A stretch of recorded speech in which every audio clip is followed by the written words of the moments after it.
Hello नमस्ते सबैजना स्वागत छ मेरो मिनी ब्लगमा हजुरहरूलाई। म चाहिँ फेरि गाईघाट पुगेको दृश्य देखाउन चाहन्छु तपाईहरुलाई।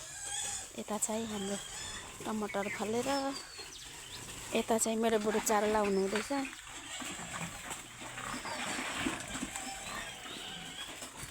टमाटर त थुप्रो फलेछ, पाकेछ है जेठा। सानो टमाटर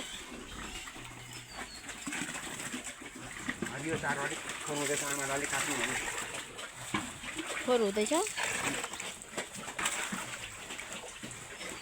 अलिअलि दिने भुँडी धेरै हुँदैछ सुँगुरहरूको। त्यो मुसाले खोतालेको ला बुढा खोताल्दैछ होला।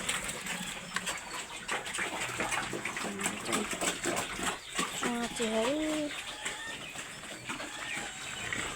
अनि हाम्रो लट्टेहरू चाहिँ यस्तो छ।